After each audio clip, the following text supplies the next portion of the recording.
Detroit. A Mark Fellhauer production.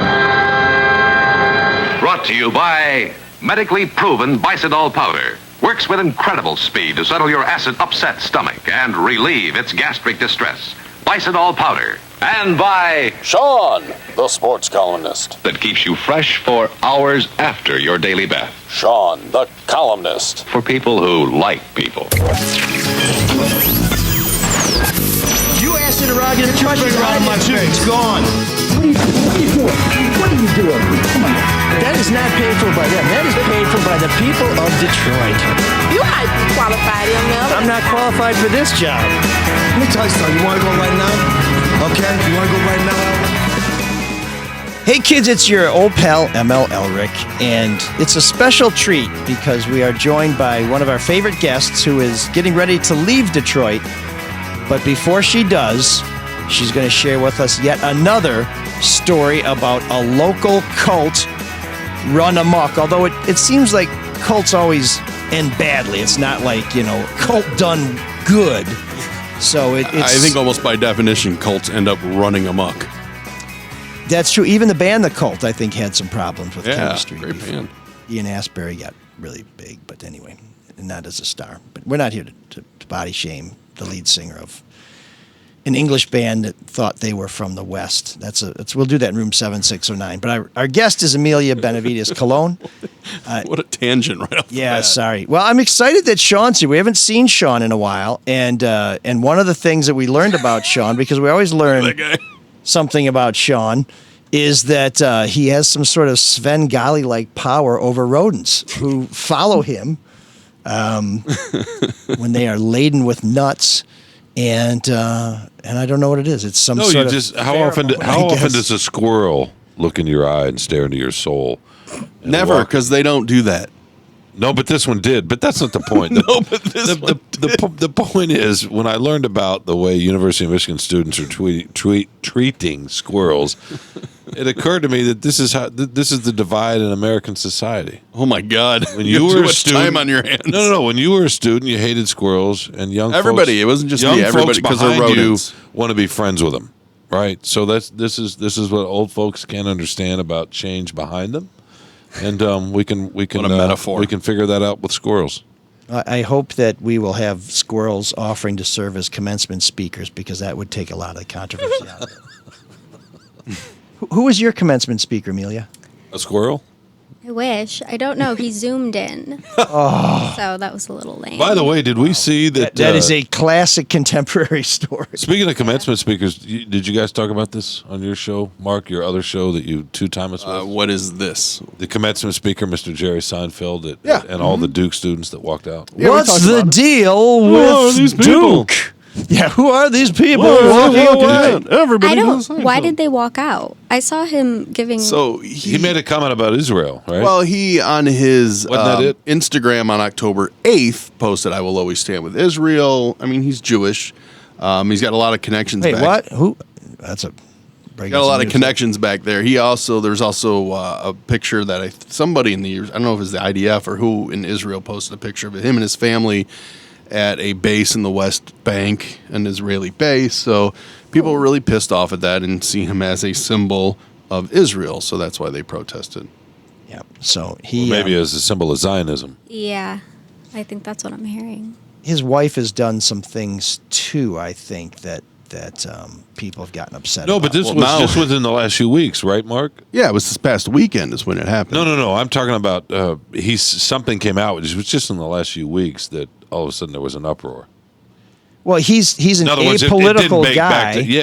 But he has been making some statements. He's made some statements about the protesters too. I mean, why didn't they protest a Pop-Tart movie? Did you watch it? No, I did. How was it? I started to watch watch it. It was really bad, but it's not as terrible as you think it was. It's just, you know what it is? It's corny. It's dad jokey. But there's a part where Bill Burr plays JFK back in the day that made me actually laugh. But it's not a good movie. It's embarrassing. I'm sorry to hear that. It's a local legend. You know what the collateral damage is, though, of him speaking at Duke now and what he's being railed for online, which I'm always amazed that he just kind of got a free pass on this back in the day. Do you know what it is? What is it? The fact that he was dating a 17-year-old when he was 38 years old. Ooh. Yeah, Shoshana Lonstein. You got it, yeah. And back then, it was just like, oh, yeah. It's, What was the age difference between, was it Kevin Kline and Phoebe? I can't remember. Phoebe Cates? Was that it? Phoebe Wall-Howard, our colleague at the Free Press, she was dating Kevin Kline. I don't know. Was she 17, though? No, but I think that was more the issue. She was in high school. I saw a picture the other day of what's his name? Anthony. Is it? What's the deal with prom? The Red Hot Chili Peppers lead singer was at a New York Knicks What's game. the deal with statutory? And he's rape? 61 he was with a 19-year-old, and social media was blown up. Well, rightfully so. Really? A 61-year-old can't be in love with a 19-year-old? No. When will we be done with this? Yeah, This is exactly. terrible. No. I understand. Exactly. Just trying to challenge him a little bit. He's just trying to she's stay not Let her brain current develop. with the Like, youth. geez. Yeah, but she's... did you hear what she just said? But wait a second. No, seriously, did you hear what she just Yes, I heard. said? She said let her brain develop. There we go. That being said, if she's not being groomed or coerced into this relationship, it's still her choice. Maybe her brain will develop and realize that, oh boy. I think Amelia's point is that how can you make that choice when your brain's not developed? Yeah, once her brain develops, she'll realize, ooh, daddy issues. You make a grandpa lot of issues, choices, though. You know? You're That's allowed. why I That's the develop. great thing about young people is you can make bad choices and then end up fixing them or making different. You learn by fucking up. The issue is the 60-year-old shouldn't still be making bad choices. I agree with that. Like I got to say, I would not. I think what he would thinks I have of it as making a great choice. He's like, I'm with this hot 19-year-old. Woo, Well, but- Anthony Keidis. Yeah. Go Chili Peppers. I don't know what I would have in common with a 19-year-old to sit and talk about, but Well, even if I was somehow infatuated with a 19-year-old, I'd be really creeped out going over to meet their parents and realizing, you're the same age. oh, or yeah, older. you went to Yeah. Oh, school you'd be with older. my kids. No, Yeah. believe me, most people, a vast majority of people have a problem with it, but I don't know. I mean, maybe she likes being with this rock star. Maybe it's a fling. Could be just a Your libertarianism, no. luxurious lifestyle thing. But so wait, Stop so you're labeling saying me. that women's brains don't completely develop by 19? I thought it was 25. Is it Or 25? is that... Most students. Yeah, Or most- to men. For men, or it's like boys. 75. Yeah, pretty much, right. pretty slow burn Thank for you, the Amelia, for old guys. helping out here with these people. Why? Because of confirmation bias? That's not confirmation bias. She's talking about science. Okay. I also don't know what I would have in common with a 19-year-old. Well, there you I'm go. only 22. So yeah, because all people are different. You can both vote. That's what you got in common. Are they voting, though, at 19? That's Have a they good voted question. yet? Like, they've been through a COVID pandemic, high school on Zoom. They've barely left their room. But you can do absentee voting now. And Are we sure we can't keep you at the Free Press? Shawn, how old was this squirrel you were hanging out with? I think considerably younger than Had 19. a big nut. I mean, it was so loud. I was listening to the chewing. Yeah, no, the way this squirrel was freezing. looking was interesting because normally a squirrel sees you and they freeze or they run or whatever, but this one was just It's all its reflection in your eyes, well, I don't know. and it looked I deep was into your tired. soul. I was tired that day. Maybe the squirrel maybe the squirrel had been something else in a previous life. Maybe that was the connection. What? So now we're into reincarnation. Before we get any deeper, let me tell you who brought us here today. That's Dr. Yaldo and the Yaldo Eye Center, who can help you see better than 20/20 with LASIK surgery. And if you get a little older, like some of us who are dating people, I'm actually married to an older woman. Teresa's 10 days older than me. They were long. 10 days or 10 years? Well, they were long days. Let's just put it that way. Very, very long days. And every day since we got married has been a very, very long day. But there's also some procedures that the good doctor can do that can help you get rid of those readers that you need when you get older. And even if you're like Mark and I who had LASIK, at a certain point you may need to tweak your vision plan. Dr. Yaldo can help you with that. And we'll tell you how a little later in the show. If you are young like Amelia and you're starting to think about the future, well, at some point you're going to need to retire. And if you're old like Shawn and I, you are getting ready to retire. or you'll be forced into retirement because you're like Spending all your time staring at squirrels. a war horse that is only good for the glue pot. Luke Nowak in Pinnacle Wealth Strategy will help you make sure that you have a plan so that when it's time to settle down, you will not have to say, I wonder what they're paying to be a greeter at Walmart. So we'll tell you how to get a hold of Luke later in the show. And come play Detroit on Wednesday. Fake softball, my team is going to be playing on Belle Isle. If you would like to take us on or play sports in anything, from kickball to pickleball to sand volleyball to you name it, come play Detroit is the place to play in Detroit. And, of course, our most important sponsor is you. You can support the show as a member of the Soul Patrol, which is what we call, and everybody loves being a part of it, the online giving platform where you just sign up, give us a nominal amount, and you get to watch the show. You get to listen to the show before anybody else. You are spared the annoying insertion ads that pop up, and you do all kinds of things that keep us going. So we really appreciate you. So quick note before we get into it, Rob Parker, we had expected him on today. The sports radio station that he's launching has been pushed back to June. So we will have Rob on again before that hits the airwaves. June 3rd is its new launch date. So let's say that's the tentative launch date because we thought they were launching later this week, and these things sometimes don't always go by the numbers. Here's a question. Do you think Rob likes squirrels? Do you think they follow him around? He doesn't like the cornball squirrels. That much I know. And he's said as much. Can we just agree that squirrels, especially what I call teenage squirrels, are mesmerizing to watch? They're like little gymnasts. No, they're I don't like them. There's another old guy fascinated with teenagers. This show is really getting creepy. No, because you're not going to get me on the squirrel side. You're not? No. The way they climb vertically, the way they leap and hop. So do mice. So do rats. Do you find those as cute? Yeah, but they're not hopping around and They're swinging. Just rats they're with a bigger tail. There's like a squirrel Olympics. You know what I mean? Rats are far more fascinating as an animal than squirrels are. I'm going with the squirrels on this one. Once you decide to sit and watch them, I like the way the squirrels move. And now you're objectifying them. No, and sprint. No, it's like watching a runner or a. Oh my God! You have too much time on your hands. Or is that what you spent your week doing? Or somebody soaring and dunking. I mean, it's no different than the reason you watch basketball. Yeah, it is. It's the same fundamental principle. Where's the competition? No, it's movement. No, it's competition. It's not just competition. You can't I didn't say it's just competition. You can't just watch for competition. Mostly. It's not enough. Mostly. No, you watch ML because human beings are I'm doing trying to things that most people can't do. That's Amelia to save us because I feel like I'm being indoctrinated into the Shawn cult, where I think it's known as D's nuts. Where all you were at a baseball game last night. You love to watch the shortstop get perpendicular or parallel to the ground on a dive and make a stop. Whatever. It's. I was at the baseball game last night, and I was glad to see Torque finally rip the cover off of one. Holy smokes! That was a beautiful stroke. And that thing, I think it went 466 feet. Wait, is that the one when they were down 9-1? No, this was last night. They were down. No, they were down 4-3. I think it was. I don't get Bally's anymore. I can't watch it. Oh dear. Well, I was there in person. You gotta get out of the basement. Amelia, do you know that Mike used to serve beer or sell beer rather at Comerica Park? My dad used to sell peanuts at Comerica Park. Oh, really? Yeah. Cool. But so, that would have been what years did he work there? 70s.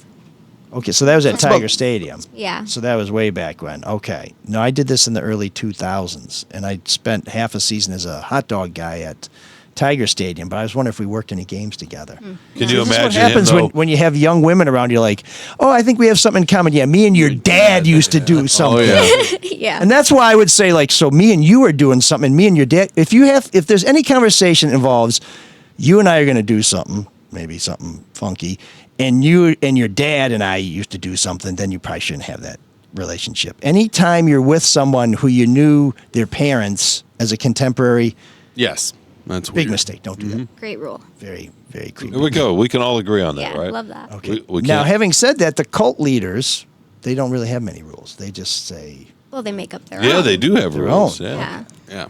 And they change constantly, as we saw with the Synanon fix. Did you watch the whole series, Amelia? I did. Yeah. And what's your first big takeaway from it? Because you wrote an article about how Detroit had a branch. I think the good comparison for Synanon is Scientology and how it starts out west, and then they have branches all over the place. But what was your big takeaway from the HBO documentary?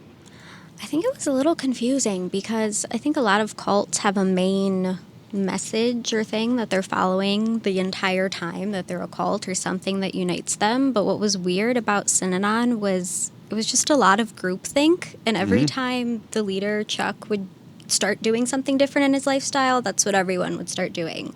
So he wasn't drinking, so no one drank. He relapsed with alcohol. Everyone relapsed with alcohol. He got divorced. He instated mass divorces.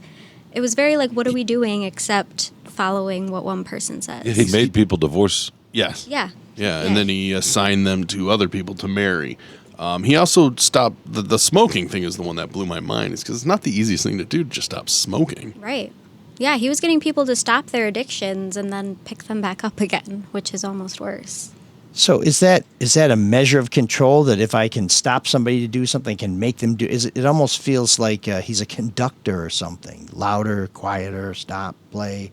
It definitely felt like that. And I think even after the federal government shut Synanon down and they passed over leadership to his daughter, she still said he was making every single call behind the scenes and she wasn't in charge of anything. So tell us who Chuck is and how this started and how it came to Detroit. So Chuck Diedrich was a former alcoholic from California, I think Santa Monica. And he did one stint in AA. It was pretty successful. He stopped drinking.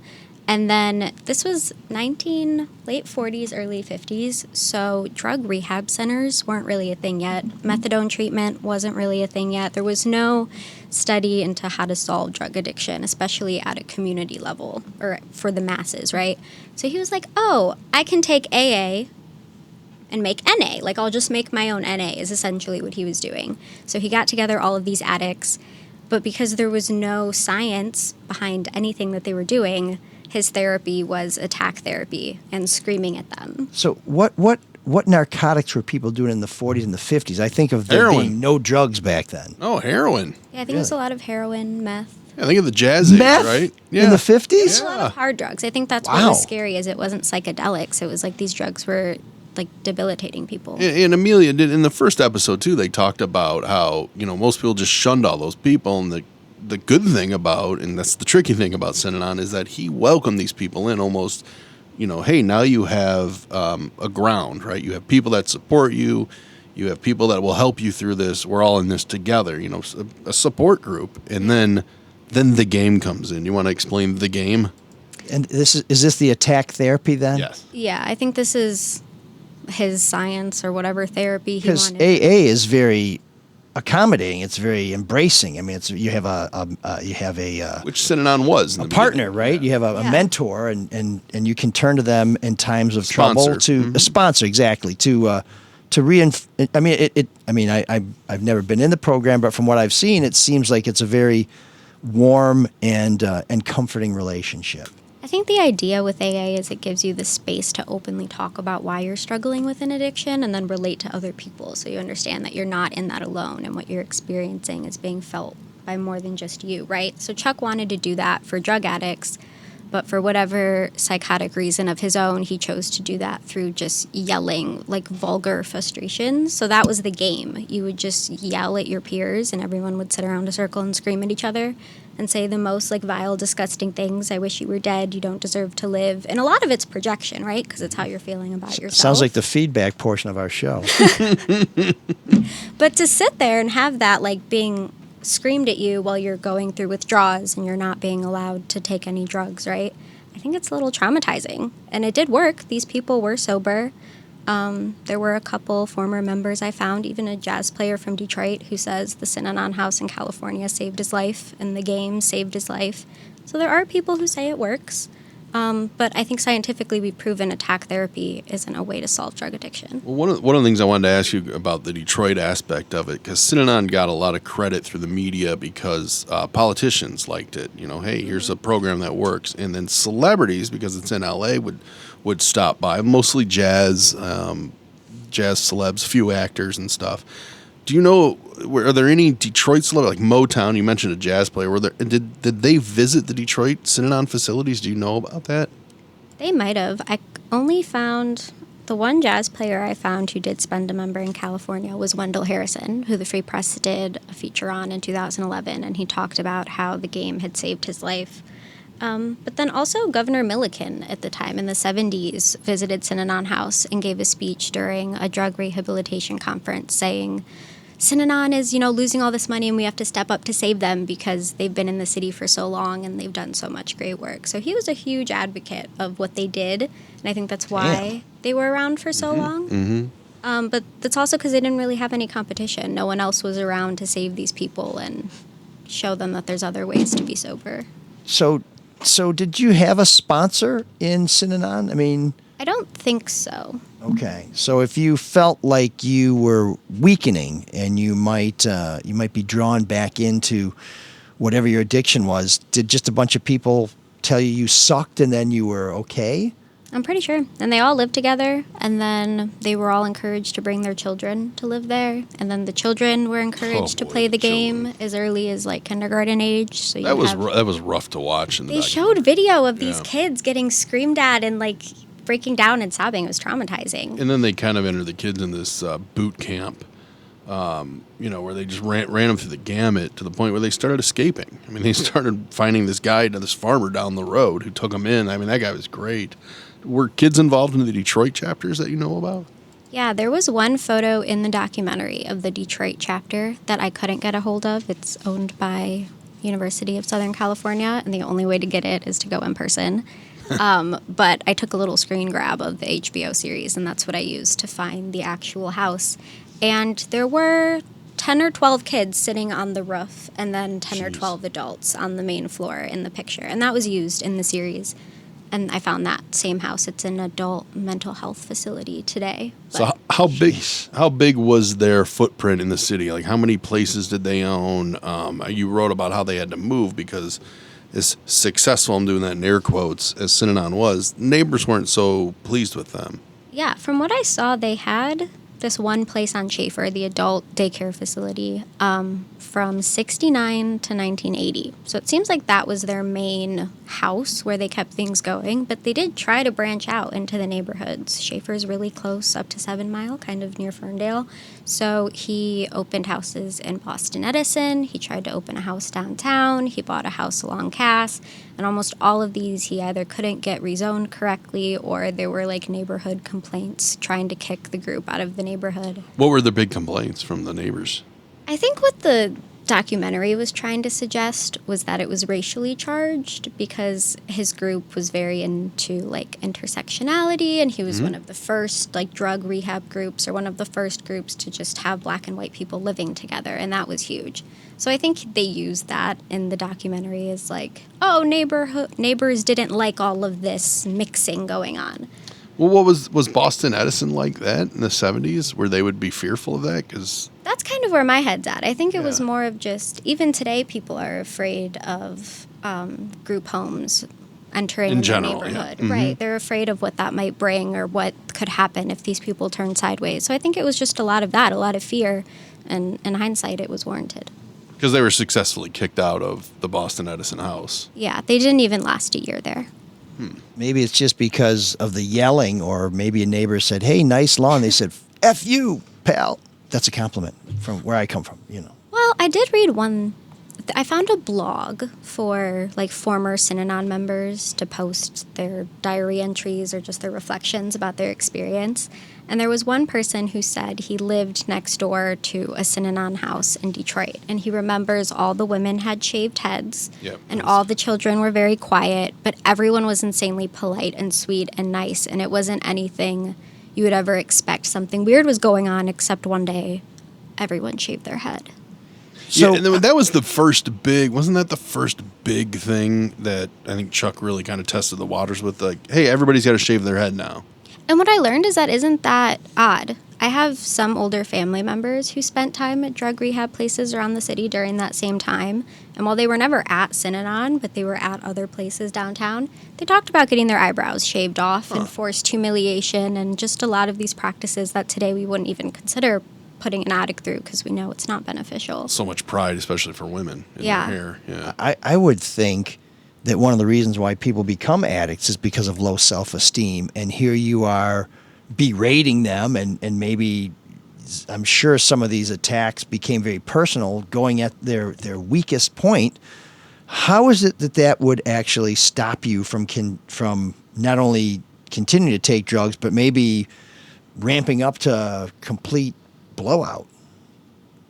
I couldn't tell you. I think they just created a new lifestyle. I think they were in a new environment. You know, they lived there. They had a routine. Well, there were no drugs there, right? There were no drugs. And They had a new focus. And it was really hard to get out of it. Once you were in Focus. it. Mhm. That's the key, right? But- I mean, yes, to your point about self-esteem, but it's not always that, right? Sometimes it's just pain and you want to escape. Or if you're somebody who's addicted to Adderall, you always want to be up. You know, you want to have that. Or like the baseball You players, just want to feel different. Yeah, you want to alter your state. That's really what Yeah. drug heighten drug your abuse is. awarenesses. Your Did you ever senses. try heroin? Have I ever tried heroin? Yeah. No, never tried heroin. You Mike? Painkillers, but never heroin. I don't know. I'd say try, maybe mastered it. you know, I'm not going Have to go you? half-ass on anything. Have you? No, I was. Sounds yeah. like you want to. I did when I was young. I did, but I was just too nervous. You know what? That's funny you say that. Train Spotting. Watching that movie is like, yeah, I don't think I ever want to try heroin. I don't ever want to get to the point where I'm doing that. No, but it's the way I understand it, and the people I've known that use it describe it similar to certain drugs you get if you're going to before you get a procedure in a hospital. 100%. And No, they're all opioids. and those would Are fantastic. Those are the best medicines ever made. Those 30 to 45 seconds you have in a hospital right before you're right Well, yeah, but is then a pretty blissful state where you have no now we're going to get stress, even no deeper. pain, no 'Cause if nothing. If you want to talk about opioids, just look at OxyContin in the extended release where it would last for 8 hours, except then people would crush it and smoke it or snort it in so many different ways. A lot of that was for pain, though, too, right? Like physical pain. That's how it starts, but you get addicted to it. But believe me, people will try painkillers or anything else just to escape from their day-to-day drinking. Weed. I mean, most of it, I think, is just an escape from from life, because life is really, really hard. Exactly. No matter how privileged one person might think they are. Just read the Basketball Diaries. There you go. And that Jim tells you Carroll, yeah. all you need to know about why you don't want to do heroin. And Yeah. it's a short book, and it's great. And It's a the really good people book. who died. So yeah, don't do that. But That's why I didn't do it, because you feel like you could go badly one time, right? So, like, really badly. no, I was thinking more about giving up your promising basketball career to blow a bunch of dudes so you could get some H. That's what put me off. It didn't even occur to me having a bad trip. No, I would. You're not going to whatever. No, you can OD, right? Yeah, of course you can OD on just about anything. You can drink Very yourself rarely to death. you're going to OD the first time you do it. But Depending on how much you use. Most right? overdoses happen when people get clean and then they go back and then they try to do the same amount they were doing. Or now they get a hot shot because there's fentanyl. Or in hot shot. everything. Well, fentanyl. So, Yeah. Did you ever no. smoke crack? Me? Yeah. No. Or So- freebase so- before it was called smoking crack? it's a family show. No. Just curious. No. Once again, child of the '80s, very scared of the really hard stuff. Right? So just weed. Maybe. There's been other things. I went to college, but yeah, no crack and no heroin. Acid? Oh God, yeah. Mescaline, acid, shroom, all of it. So you wanted this? You wanted the head altering trip in that way. You wanted to see. My brain wasn't fully developed, and I just would try anything at that time, just for shits and giggles, mostly. So you didn't want you didn't want any Why are we- 61-year-old rock stars coming after you back then. No, I would have hung out with them. That would have been a Not fully blast. developed. I don't want to have sex with them, but that would have been fun to hang out with Keidis, or who would have been 61 back then. Mick Jagger would have been fucking cool. Yeah, I don't know if I want to hang out with Flea. Seems like he could really be obnoxious. Flea? You wouldn't want to hang out with Flea? What's wrong with you? I can see It'd be a Flea. blast. I can see Flea in the hilarious. game. I can see him doing the dozens with people who are trying to get off of whatever their addiction is. He loves basketball. He's a good dude. Yeah. Okay. Well, I just know Stop that judging people. he came to a record signing at Warehouse Records on Grand River in East Lansing when the Chili Peppers, I think, were playing at the Student Union. The Red And- Hots, yeah. And my friend, one of my housemates, went to get his album cover signed, and he went with his girlfriend, and I think Flea signed the album cover, "Your Girlfriend Has Big Boobs," and he wasn't a fan of the Chili Peppers after that. It was like, okay, dude, thanks. Really? Yeah, I think Flea is one of those guys where there's probably not a lot of boundaries. But that's, I'm sure, but that's the thing that made him stop listening to the music he liked. Yeah. Okay. I think he just felt like, dude, I wouldn't deprive. You're saying this deprive about myself my of it. girlfriend. That's probably not real nice, and you're saying it about her right in front of me. Yeah, no, funny. definitely not cool. But I mean, if you like the music before, What's that? It's a joke. It's funny. It's his character. Can you separate the art from the artist? That's the All the time. old question, right? all the time. It depends. As long as they're not like finagling children, Yeah, then I can't. But then again, separate people the love art Michael from the Jackson. artist. I so- don't. That's good. kind of who I'm referencing. But see, that's what's so tough about Amelia, because I'll admit, they're really well written songs. They're good songs. Do I think it's weird how he's been elevated to it, almost like a deity because of his music? Yeah, that's fucked up. And the fact that he has fans that deny the child molestation is fucked up. But the music he wrote, pretty good. Yeah, I don't care. Michael Jackson, I wish Chris I could- Brown, R. Kelly. I wish I could more be of a I wish I Prince. could be like that. Chris I don't Brown. like Prince either. You don't like If he Prince was the either? greatest artist ever, why would you listen to a guy who beats women? Why do you want to put $1 in that guy's pocket? I never understand how Chris Brown continues Yeah. to be a viable artist. Because of people like Mark who say all the time when I ask if you separate art from the I artist. don't like him. Anyway, I don't like his music. You don't like his music. No, but there's been. I'm trying to think of other examples. Well, like, Roman Polanski. Are we allowed to like Snoop Dogg? You better, because now he's sponsoring the Arizona Bowl, I think. He is. Yeah, that's right. Are we allowed to like him? I mean, this What guy. did Snoop Dogg do? Well, he said murder was the Had case of somebody the murdered, game, but, and most likely he murdered that guy. I mean, that's pretty radical. I thought he had his bodyguard kill somebody. Okay, if that makes it better. So he's an accessory before the fact. There's nothing worse than murder.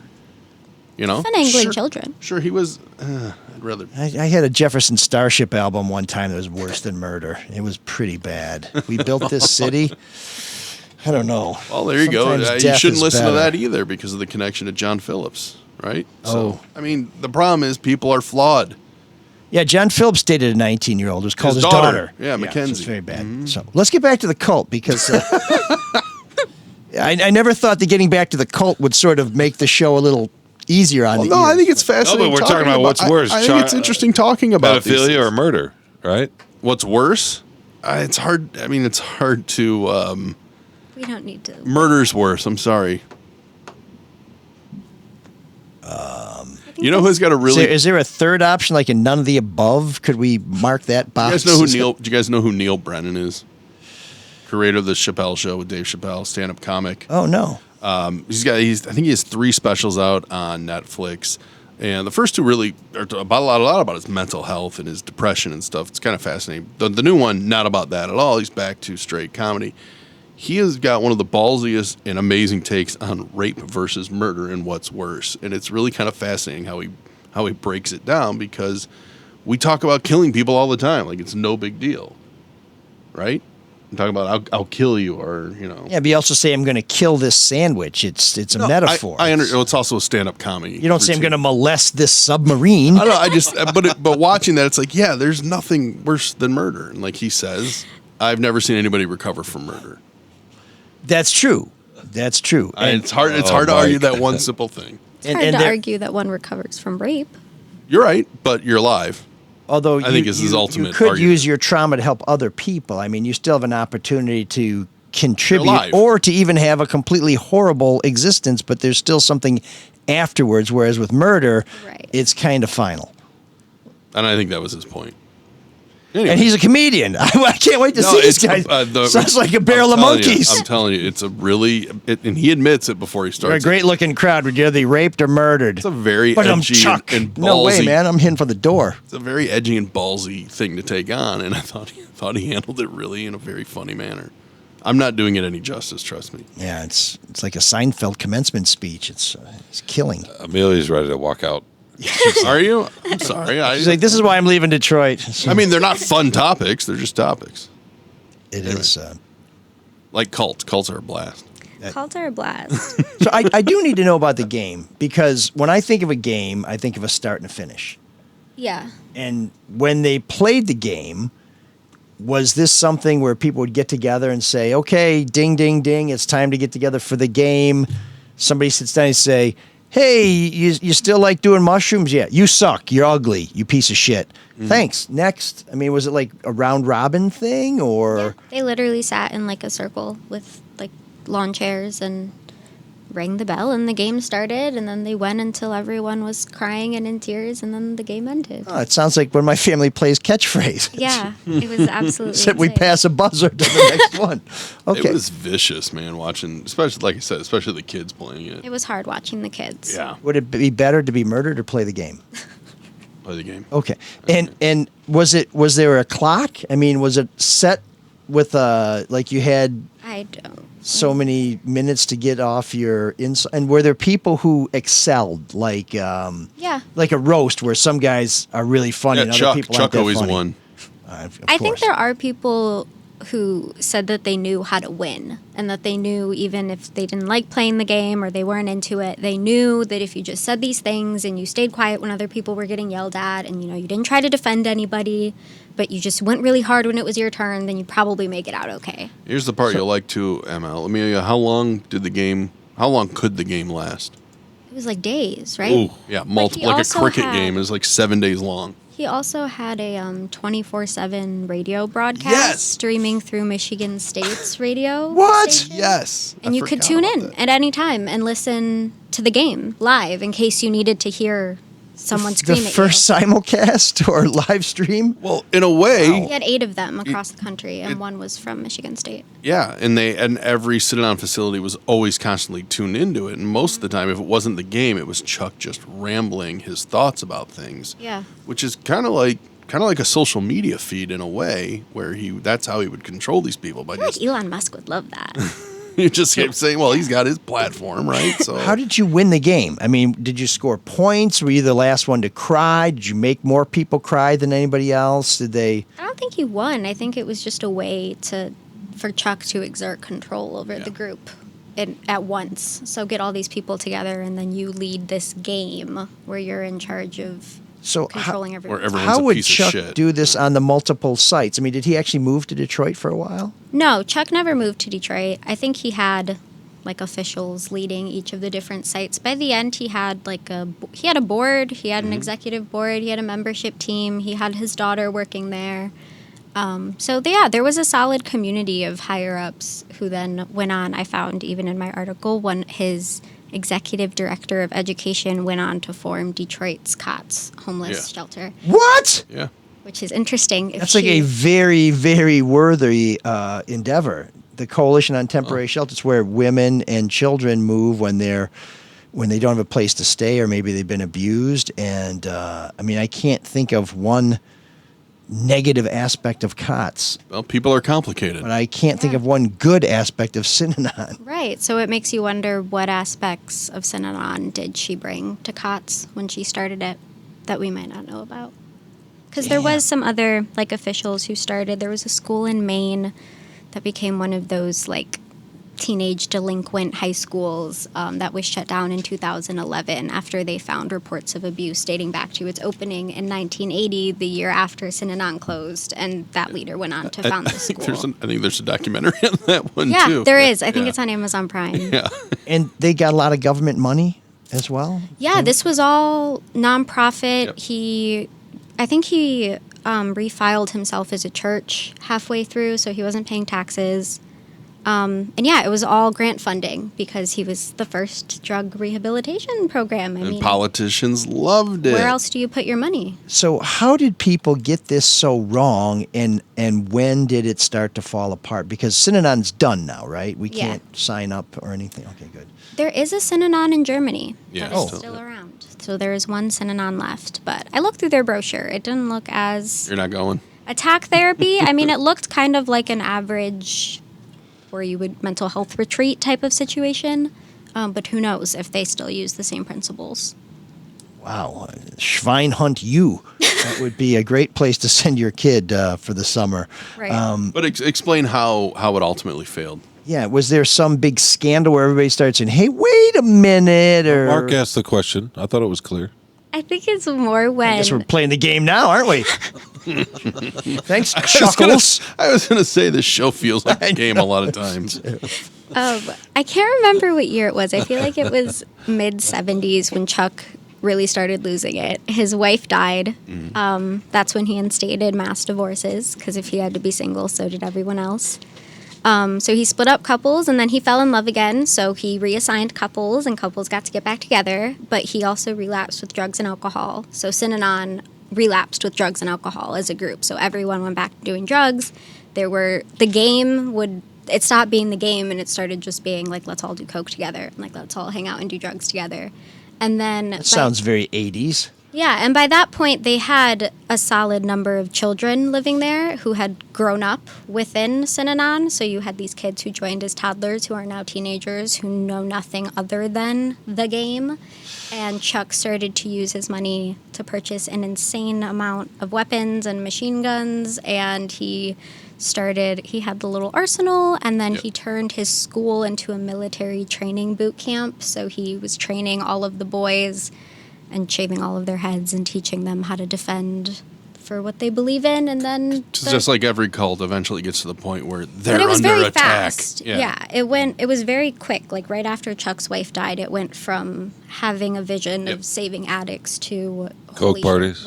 We're spiraling. So it's kind of her fault then. It's always the woman's fault, isn't it, ML? Jeez. I don't know. But there was one lawyer who had the balls to really take him on, which ended up being, just You mean the guts? Oh, for Christ's sake. He just rolled his eyes. The guts to take him on. And that applies that to was everybody. ended up being Chuck's ultimate downfall and what he was Yeah. convicted of. Yeah, so Chuck went on a rampage against the media during the time that the government was taking a lot of his funding away, and I forget what organization it was that released the first expose on Synanon, and he sued them for defamation, or he tried to, and he lost, and then he mailed a snake to the prosecuting attorney and put it in his mailbox, and it bit him, and he It was a rattlesnake, right? Yeah, a rattlesnake. He was sent to the hospital. But they took the rattle off of it, too. Who even puts a snake in a mailbox? It's all very confusing. After he had lost, too, it was after the case was over. Very weird. So they got him on conspiracy to attempt murder, and that's eventually... He didn't even serve time, though. He took a plea for giving up responsibility of Synanon for no jail time, which he passed on to his daughter, who later said he still remained in control after. So how long was Synanon around, and when did it disappear from Detroit? By 1980, they had sold all of their Detroit properties, and Synanon was... It started in 69, right? Yep. Yeah. And they made money off of a lot of those land sales, I believe. I mean, they had money. Yeah, they sold all of them for profit, I'm pretty sure. But then in the end, they had to, I think their tax-exempt status was revoked, right? And then the IRS is like, we want a lot of money from you. That was really the way to take them down. Yeah. So what happened to Chuckles and his daughter? Chuck died of organ failure or something after a stroke in his 70s. I'm not sure what happened to his daughter. Well, she's in the doc, right? Isn't she? I think so. Yeah, she's in the documentary So talking she's about still alive. Is she still involved in this sort of thing, or has she renounced all of it? Yeah, was very helpful in the making of the documentary and shining light on what her father kind of put her through. Did she consider herself a victim or somebody who just saw the light? I kind of felt that way, but that could also be revisionist history because of how it's looked upon now today. I think she looped herself in with the members of Synanon, but I think if you'd ask an ordinary member, they'd probably say a little different. So was there any redeeming feature of this entity?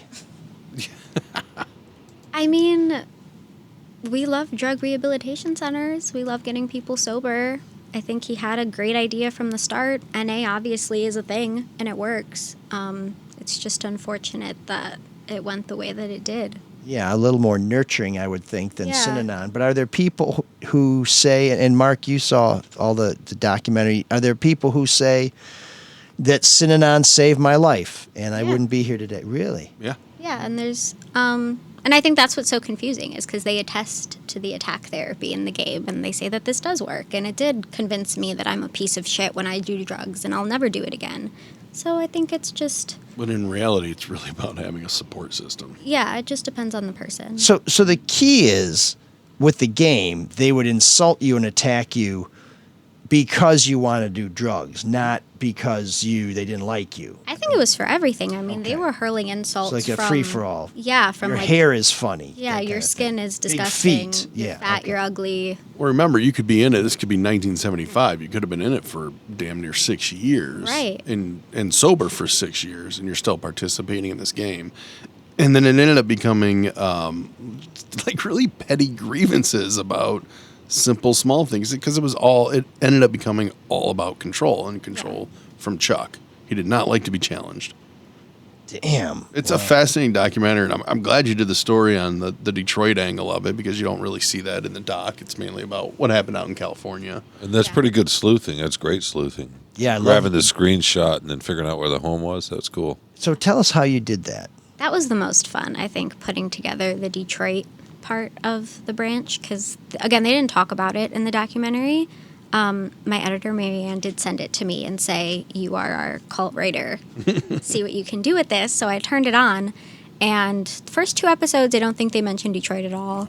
When he starts branching out nationally, they flash a Detroit location on the screen, and that's when I started looking through registers of deeds to see where they were buying property or what they were doing. And then I stopped watching, actually, like halfway before the end of episode 3, and I just got super into the research. And I found the house on Cass, and I drove out there, and I took pictures, and I found that, and I was just driving around and researching, and I was like, where is this Detroit house? I cannot find the address. And then I went back and watched the documentary, and if I would have watched for 30 more seconds, they would have flashed the Detroit house on the screen with the address right there on the porch. Did you get a sense of how big the Detroit branch was compared to other branches? Because I felt by watching the doc that it was a substantial amount of people were in this area. Yeah, I don't know. It felt pretty small. The picture Okay. in the documentary only showed maybe 10 adults and 10 kids. And Yeah. the building itself doesn't look like it can house more than 20 to 30 people. Even today, it doesn't look like there's been any like major renovations on it. But even then, it doesn't seem like a long-term living facility. Like even today, it's marketed as a daycare. Were you high when you were watching it, Mark? No, what was your drug obsession today? Well, no, was Detroit one of the first branches, though? I don't think so. I think he branched out a lot in California first. So he had like 6 spots all across. I meant outside of California, because whenever they put up the little map, like Yeah. Detroit was always one of the first ones. I'm like, okay, is that accurate, or is it just because of where it looks on the map? I'm not sure. I don't know if it was Detroit or DC. Yeah, I think there were a couple more East Coast, but we were the only Midwestern branch. You wanted it to be big here, didn't you, Mark? You wanted it to be a 500-room mansion. Why?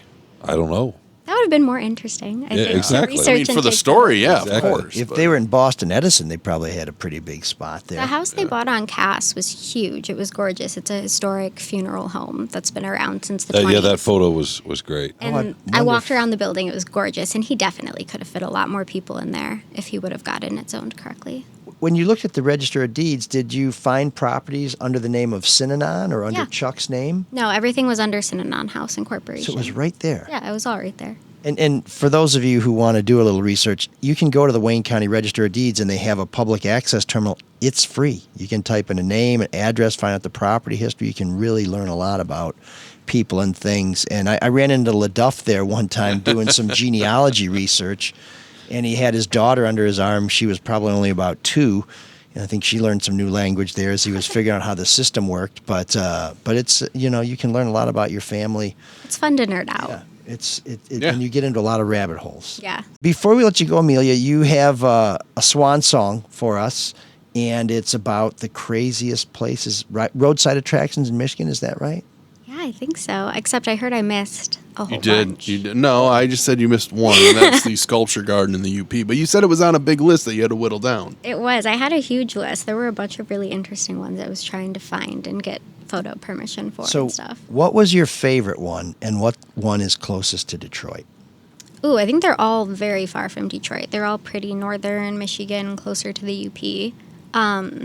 But the creepy nun doll museum and the cross in the woods, that's a big one. I think that one took the winner for me. Is it actually called the Creepy Nun Doll Museum? I think that's what they have it listed as. On I mean, their have you ever website. seen it, ML? It's the largest. No, but I imagine it's a bunch doll. of dolls dressed up like It's nuns. creepy. It's like 600 That is very creepy. of them, and some of them are life size, and they're just collectible nun, priest, bishop dolls. You did include two that are nearby. One was the Uniroyal tire Yes, and the Detroit sign. and the Detroit sign, which I gotta say, my favorite thing, and it's kind of played out and over now, is how every other city started doing their own cheap sign. Oh. That was so funny. Yeah, I saw great. one It was great. for Roseville on the side of 696 in Warren, and then I was going down, I think it was the Davison, and there was just a HP for Highland Park because they couldn't afford all the letters. There was So a I said, Ferndale it's just along hilarious. that straddled 696. It was Ferndale and Royal Oak on one side. Of course, it was half knocked down. Yeah, because they're cardboard on a and they get dowel. wet, and I don't know why. I just thought that was really funny, just to make really cheap, stupid yard signs for each city. I think that's the legacy of the Detroits. It's sort of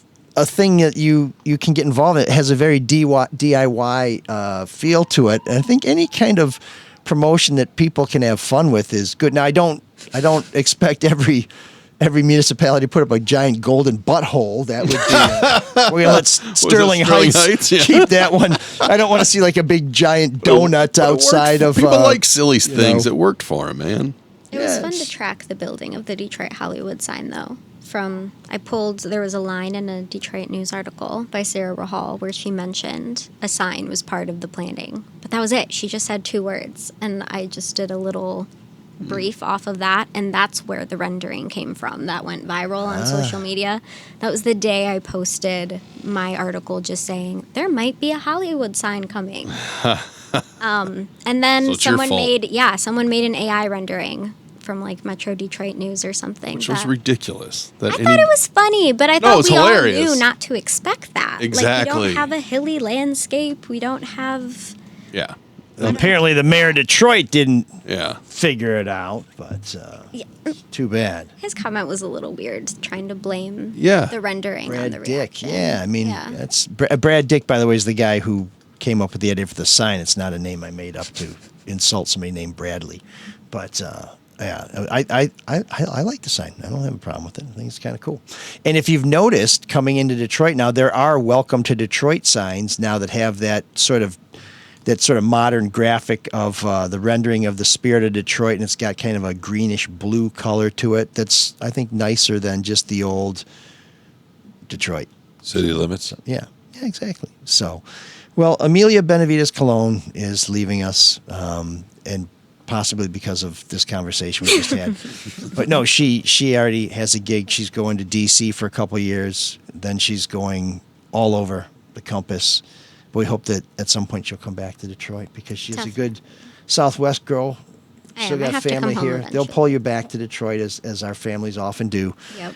And then in 20 years, Amelia's Soul of Detroit. It's Yeah, there we go. you just I'll got to take keep over this the going basement. for Before another you, 19 before you years. go, sort of a underrated place to eat in Ooh. Southwest, Oh, good question. because there's so many good places down there. I like Senor Lopez, but that might just be a personal favorite. Okay. On Michigan Avenue, closer to Lake Wyoming. Okay.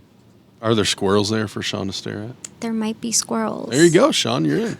But I do have to say my favorite place this summer is Los Dos Amigos Taco Truck, which sometimes has a truck downtown in Campus Martius.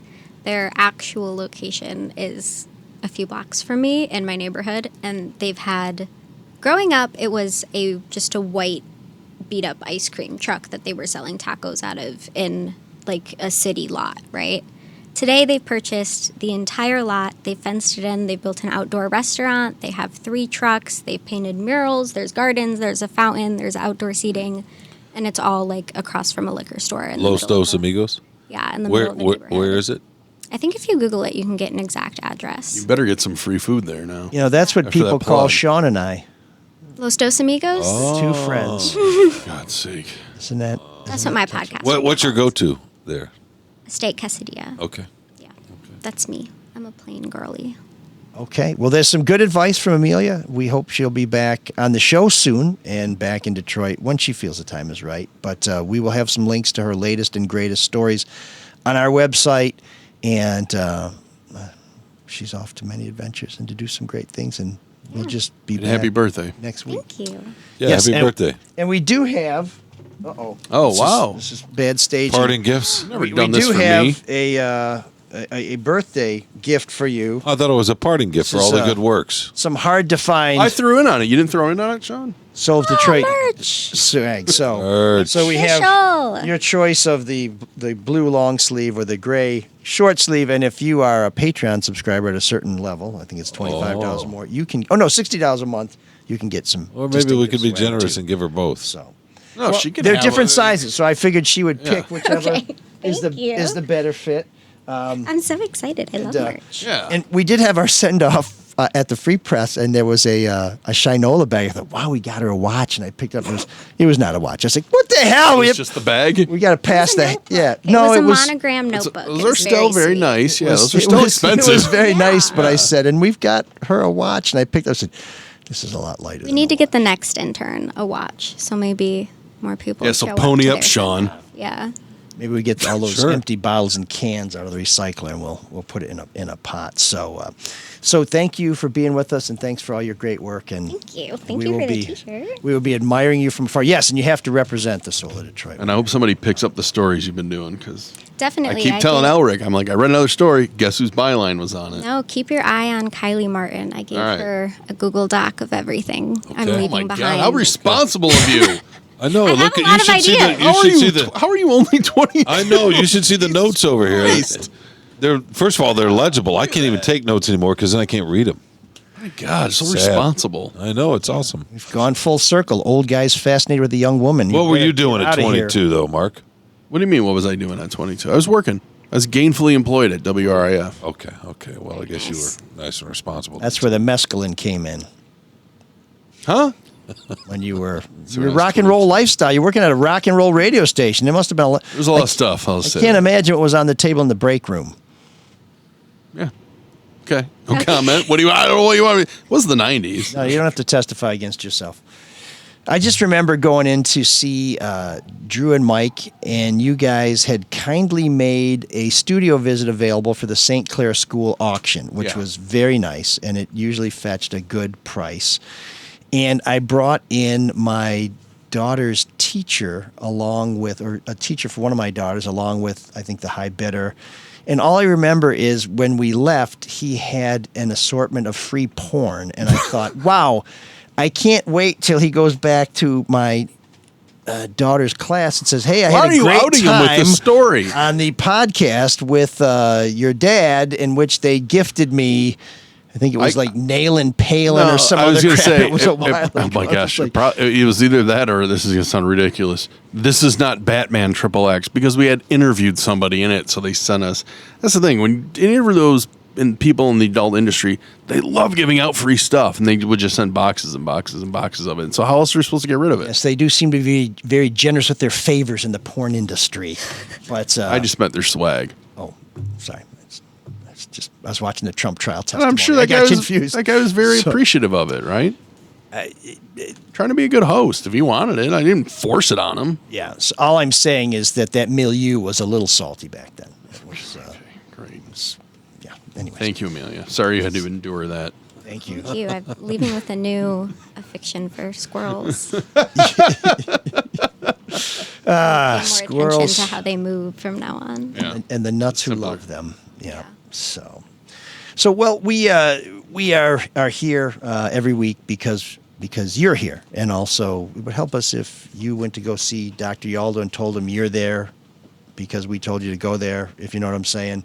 And Dr. Yaldo says, let me give you a summer with no glasses, contacts or reading glasses. No longer losing a contact when you're in the outfield and having to play with an eye shut. That's pretty good.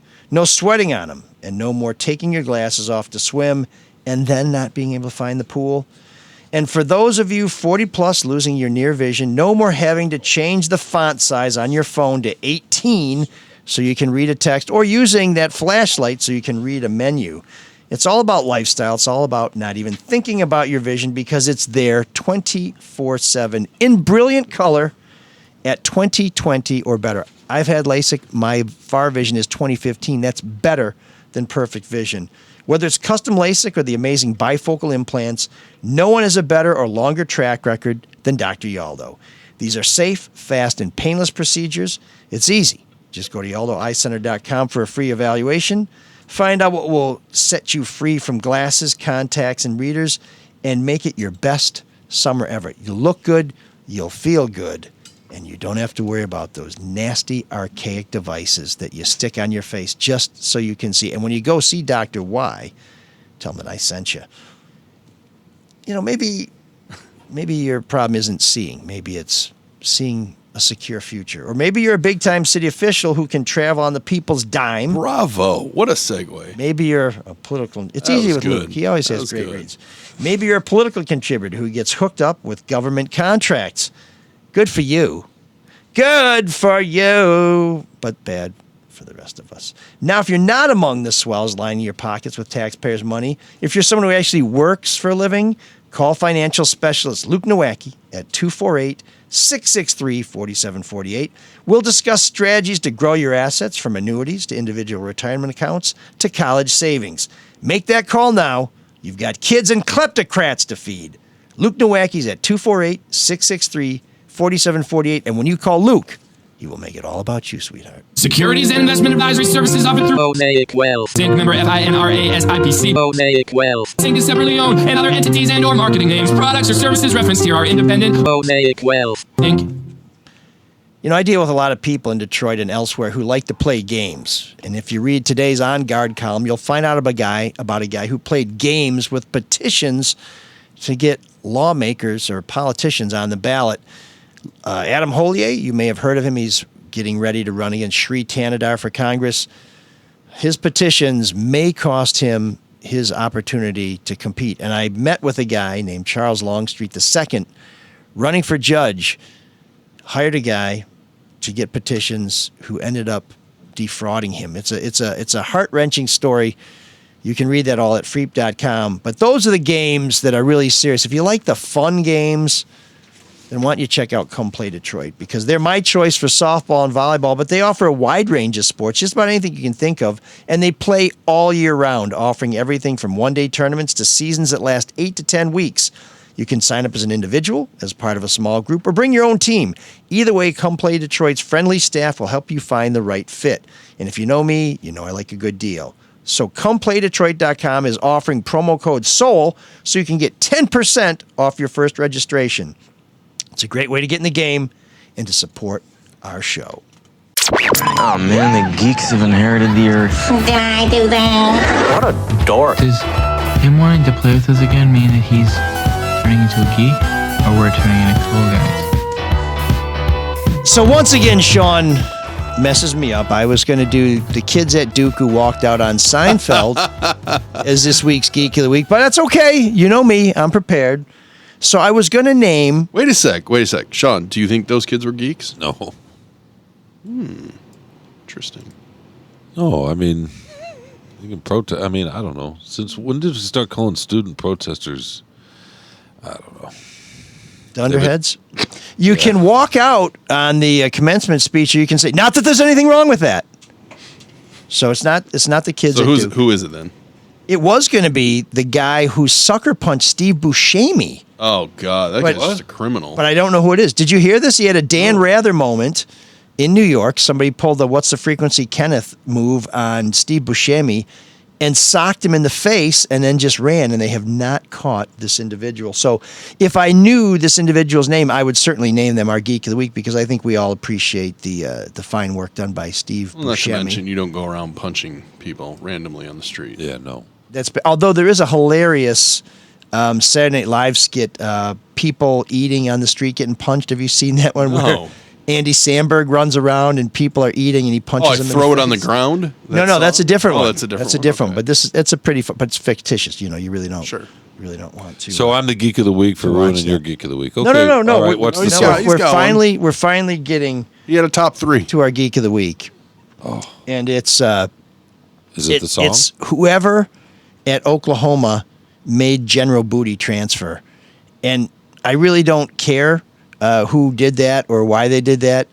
I just like the chance to say General Booty as often as I possibly can, because is that not the greatest football name ever, General Booty? Yeah, where did he transfer to? Do we know? I'm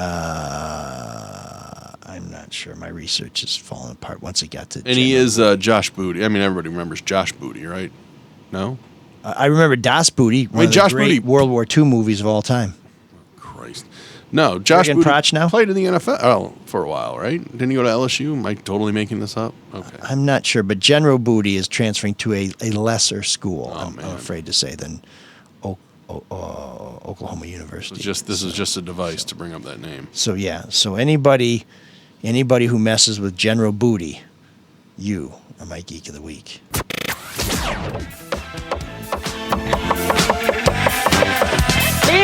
There's an all-night party in room 7609.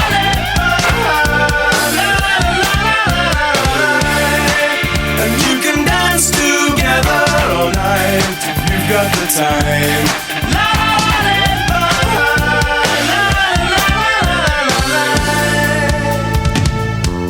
I think the only thing better than General Booty is maybe a little private booty, but that's leave that between you and oh my God, special people in your lives out there.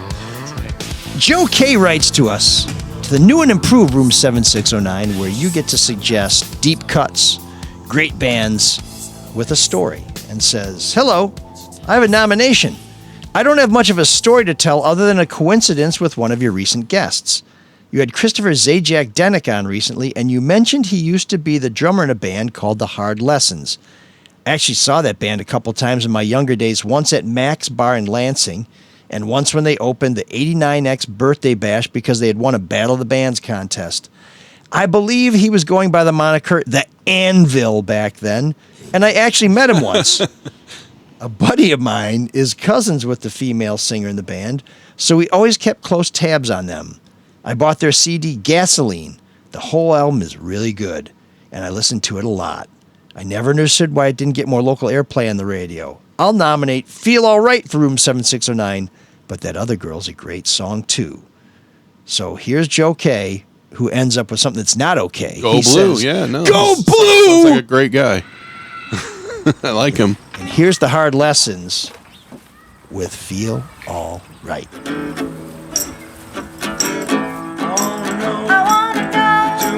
Alright, alright. I wanna know do if it just right inside.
baby.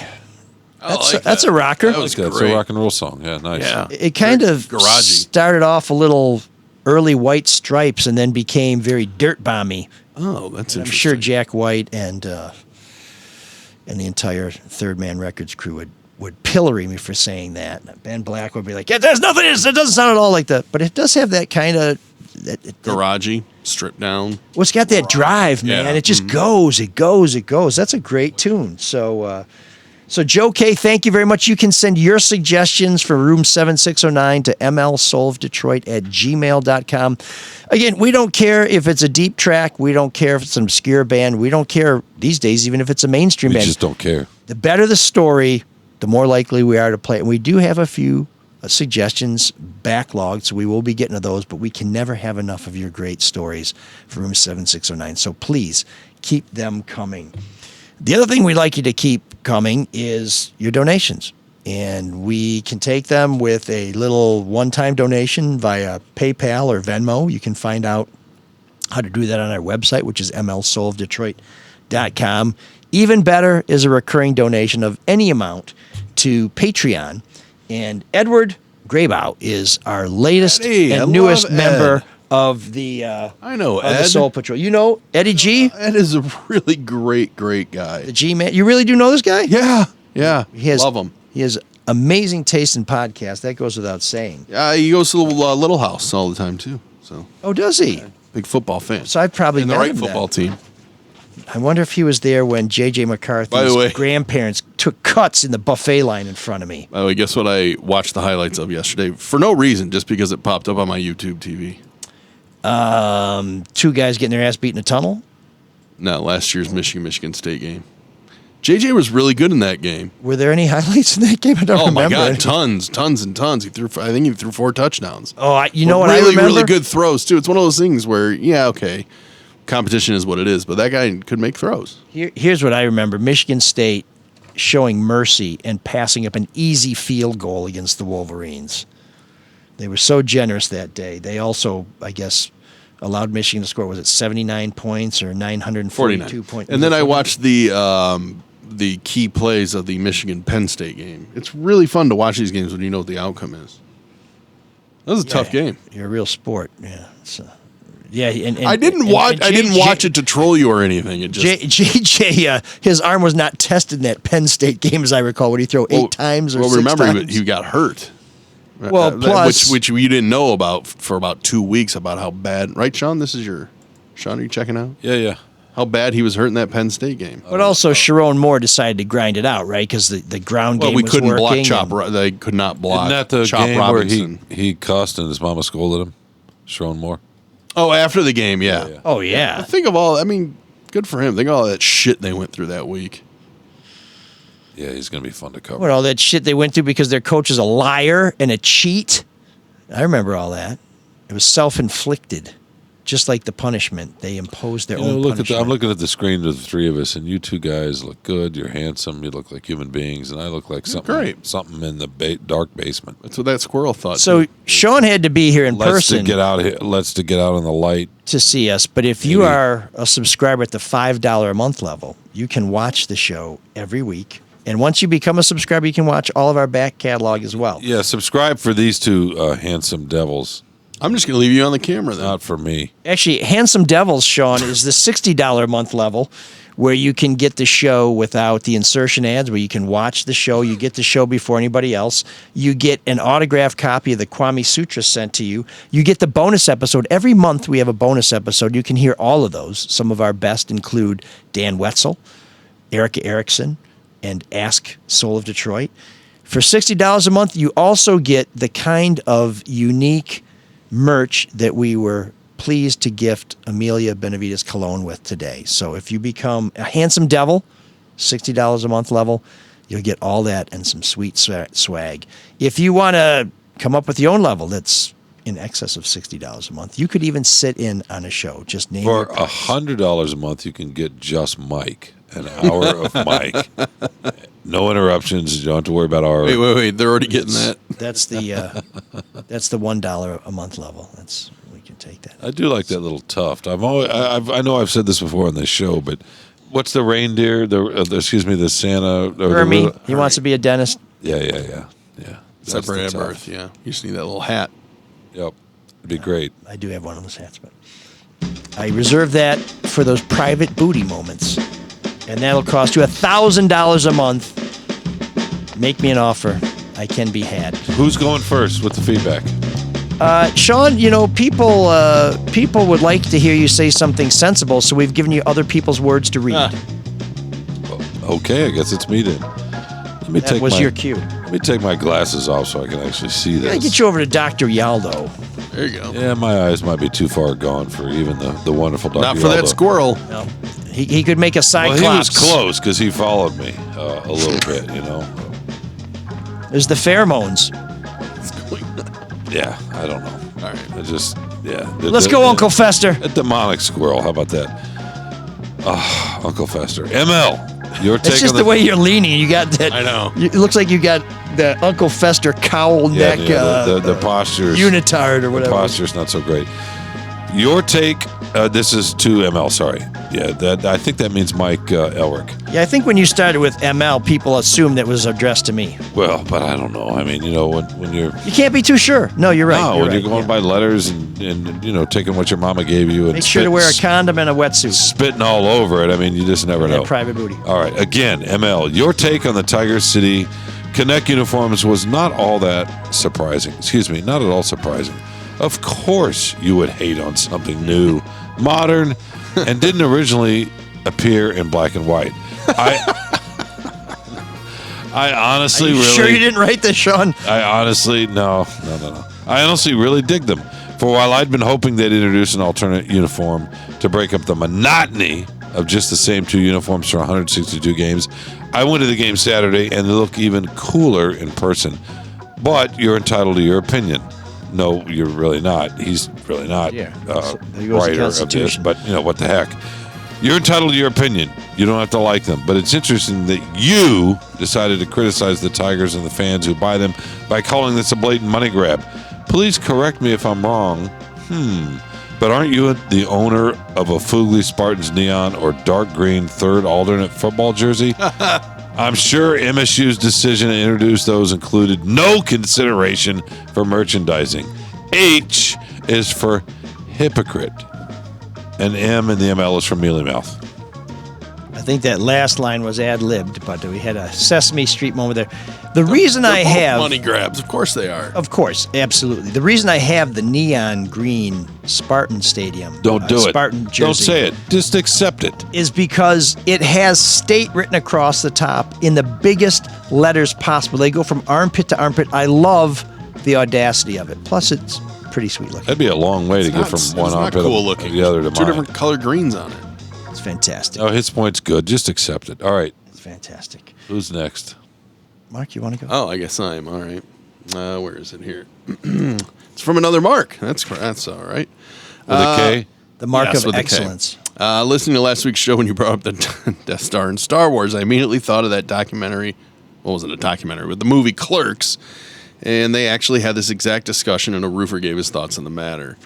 And here's the clip. Fully operational before the rebels destroyed And it's in black and white for you, ML. Credit where credit's due. I love it. The second one was still being built when they blew it up. Compliments of Lando Calrissian. Something just never sat right with me that second time around. I could never put my finger on it, but something just wasn't right. And you figured it out. The first Death Star was manned by the Imperial Army. The only people on board were stormtroopers, dignitaries, Imperials. Basically. So when they blew it up, no problem. Evil's punished. And the second time around? The second time around, it wasn't even done being built yet. It was still under construction. Yep. So a construction job of that magnitude would require a hell of a lot more manpower than the Imperial Army had to offer. I bet they brought independent contractors in on that thing. Plumbers, aluminum siders, roofers. Not just Imperials. Is that what you're getting at? Exactly. In order to get it built quickly and quietly, they'd hire anybody that can do the job. Think the average stormtrooper knows how to install a toilet main? All they know is killing in white uniforms. All right, so they bring in independent contractors. Why are you so upset at its destruction? All those innocent contractors brought in to do the job were killed. Casualties of a war they had nothing to do with. All right, look, you're a roofer. Some juicy government contract comes your way. You got a wife and kids, the 2-story in suburbia. This is a government contract, which means all sorts of benefits.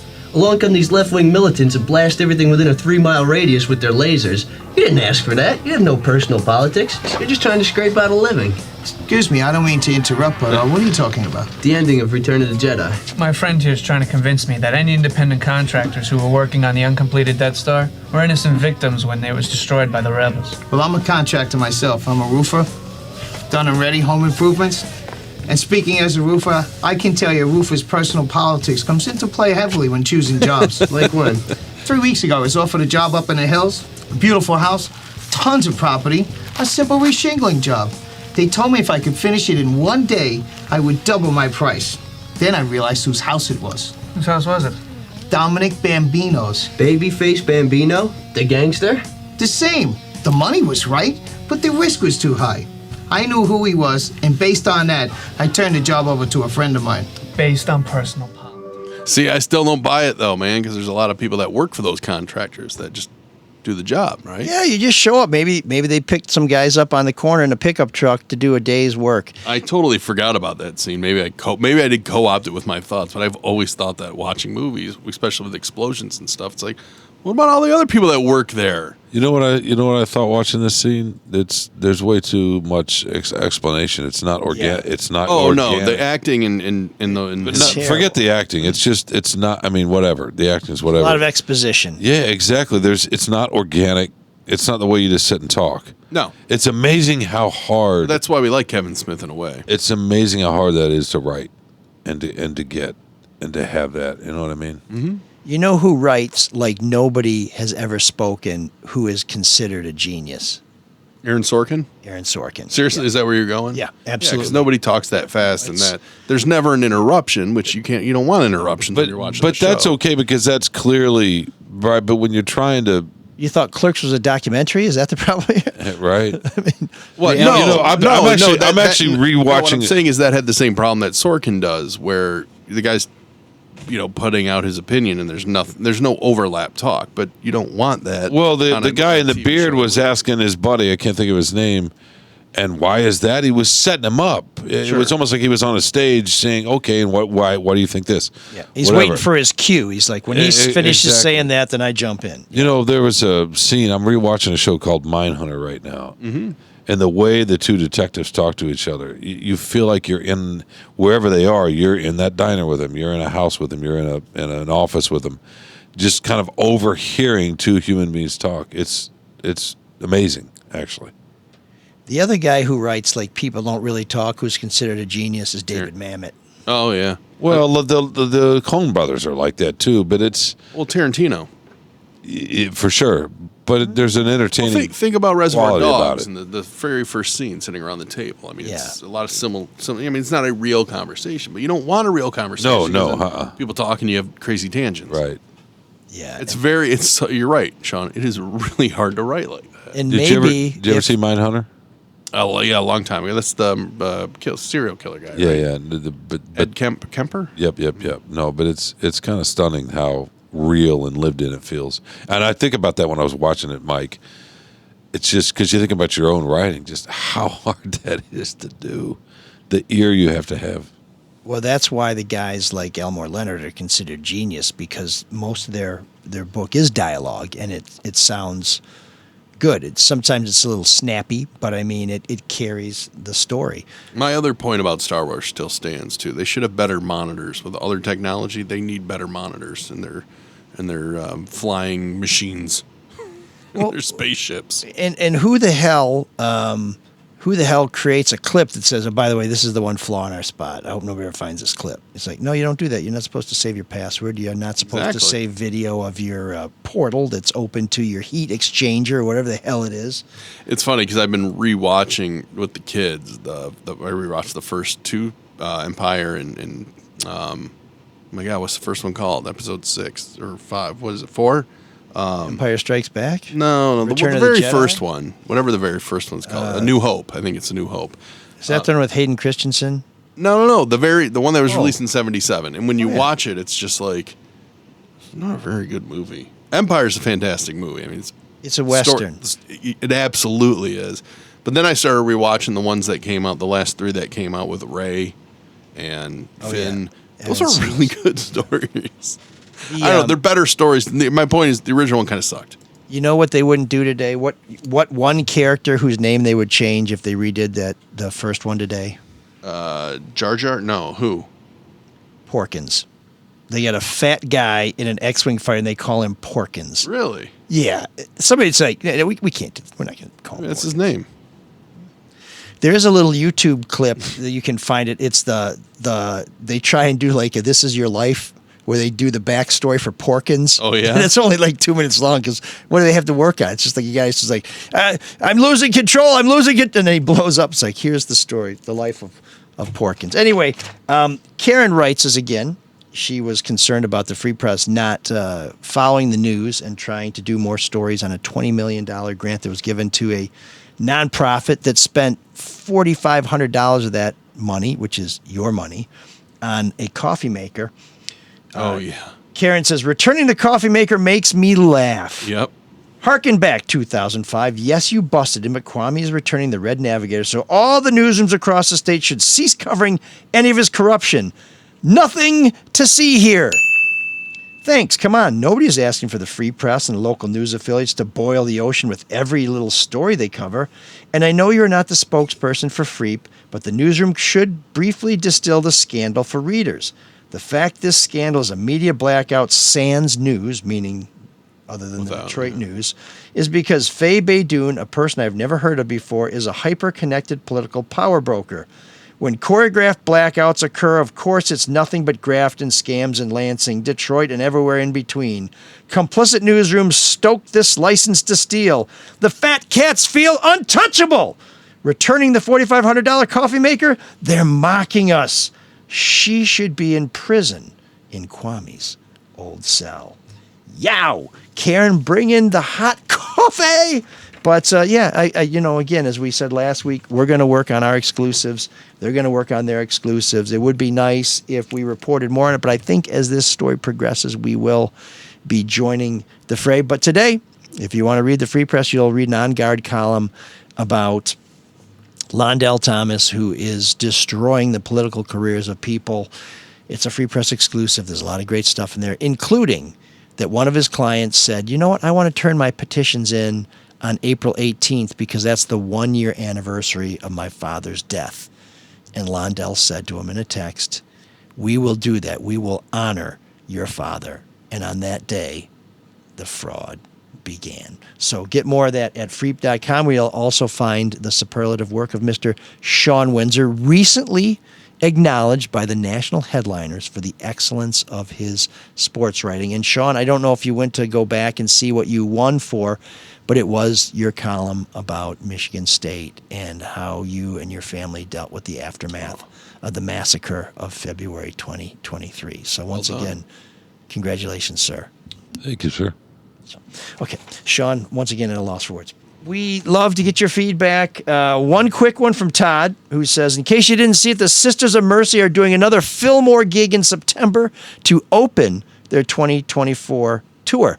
I'm going to give them a second chance. And here's where Todd lets me have it. I would also be remiss if I didn't add to what I hope is a pile-on for you referring to the Dead Milkmen as another great Milwaukee band on the show this week. They are, in fact, from Philadelphia. I may just have quirky 80s, nasally sounding lead singers as pegged as Milwaukee. But yeah, Dead Milkmen, fantastic. Favorite band of Jim Whalewander, former second baseman of the Detroit Tigers. But yeah, if you can see the Milkmen, go do it. And I will see you at the Sisters in September. This Saturday, if you can make it to the Magic Bag, the Smiths United are playing once again. There are still tickets available, but they are going fast. So Saturday, May 18th, the Magic Bag in Ferndale, the Smiths United, they put on a fantastic show. And they also, I believe, have an opening act, the Susie Sue cover band, Susie and the Banshees cover band. Fantastic. Susie Sue isn't as good as fake Susie Sue. So please come out and check them out. I hope to be there myself. Always a great time with Max and Chris and the boys. So I think that's it for me. Shawn, great to have you back. Amelia, please come back. Mark, always a pleasure. I'll be here. So we will be back next week with another episode of ML Soul Detroit. Until then, we turn to Cyrus to take us out. Can you dig that? Can you dig it? Can you dig it?